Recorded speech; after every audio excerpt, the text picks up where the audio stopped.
Sorry about the inconvenience there.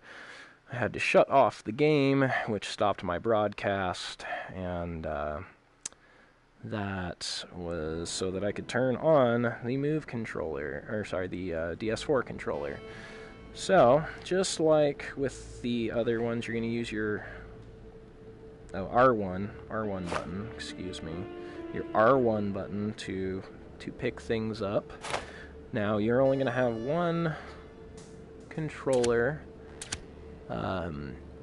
Now, with my left-handedness, I had some swap movement function because when I'm holding my aim controller like a left-handed shooter would, my hands are in different positions than a right-hander. When I'm holding my DS4, my hands are in the same position as anyone else is playing, so I don't need my swap movement function applied.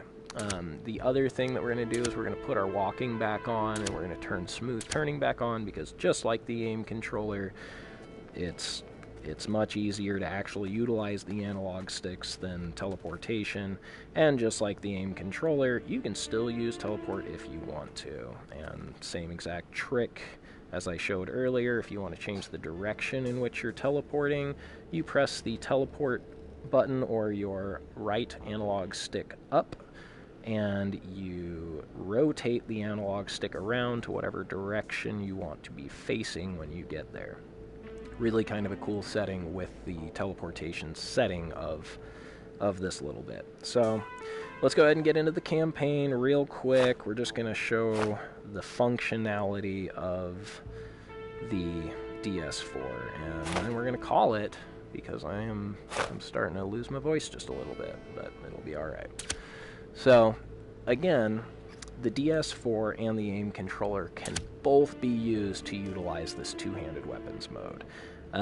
Since you are only going to have one hand available, it makes most sense to utilize the two-handed weapon mode, because they are more powerful weapons, they're a little easier to use, they're well more accurate. It just generally... It works better. We're going to have to get through this first little bit with him talking again. I apologize anyone who's watched the video and seen the exact same lines from this guy 3 times in a row now, but we're just going to have to get through it as you play. Oh, man. Whoa. Good morning there, ugly. Well, alright. I guess I'll do the nice thing here, Fred. Put you out of your misery. Oh. Locked and loaded. Guess this is it, Fred. Damn. Well, hey, I'm sorry things didn't work out between us, buddy. But, I'm out of here. What can I say? Alright, so, those of you that are having tracking issues with the aim or with the move controllers, I will tell you, the DS4 is probably the worst. It seems to have major problems. What I'm going to do right now is I'm going to turn off my headset because I seem to be having some weird rotational drift to the left. Hopefully that will...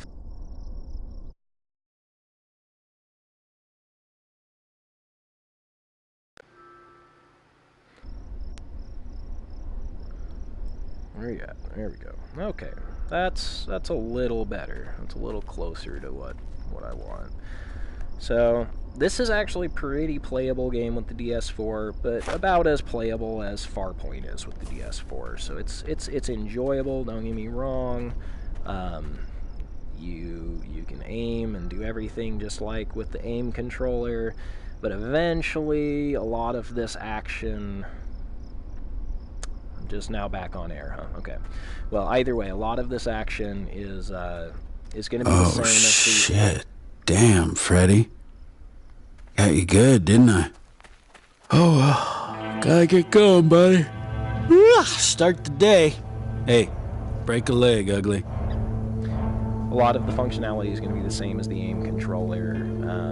It's just going to feel a little less comfortable constantly bringing it up to aim and doing those types of things. If you can do hip fire, it's actually not too bad. My ammo belt. Ooh, still got some ammunition left, too. Let's stock this baby up. Yeah, alright. Time for some target practice. but it's usable. You can do it. If you don't have a set of move controllers, you don't have an aim controller yet, but you still maybe are thinking, I want to shoot some zombies. There you guys are. I was starting to get a little lonely. So what's up, dudes? You know the rules, though. Don't get too close. And actually, I played it while sitting down, and while I did get a little bit of nausea,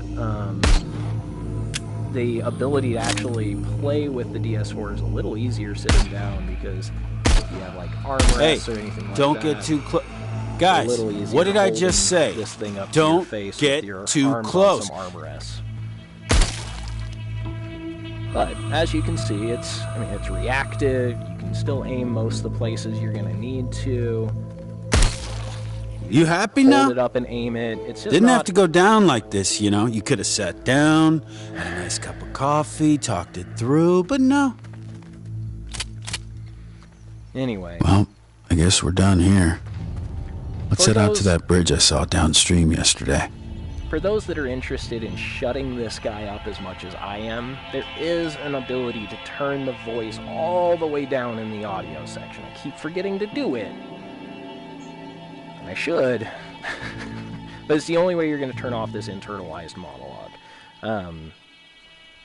As you can see, this is not the most stable, but it does work. It does work.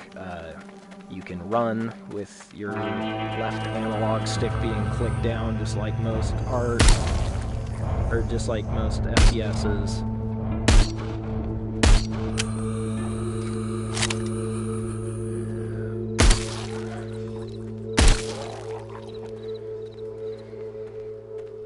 Anyway, long story short, the DS4 is functional, not ideal, but I almost am preferring it to the moves at the moment just because of the broken functionality.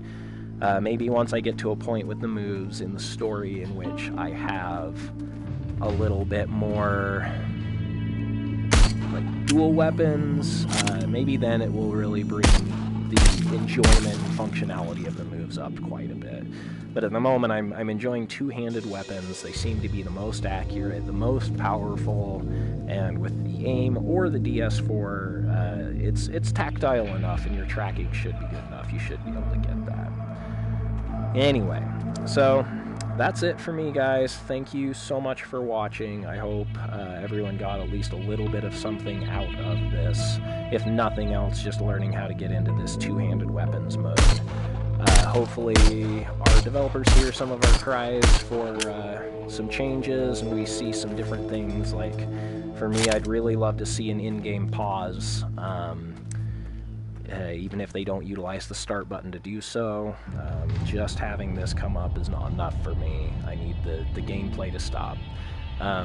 Some stability and tracking would be lovely. I don't think it's as bad as most people are making it out to be. I would say this is just as stable as majority of games out there, maybe with just the slightest amount of more stability issues, but ever so slight in my personal opinion.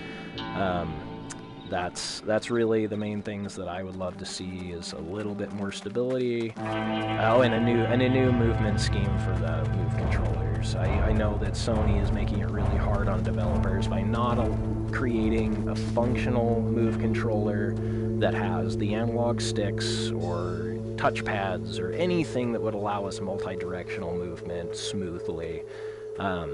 That's what we all really want. We want that from Sony. We want to be able to be tactile with both our hands and be able to move freely with them. I do love the aim controller. I think it's a great controller, but it is not the solution. We do need those. Thanks for watching, everyone. We'll see you later in the sunshine.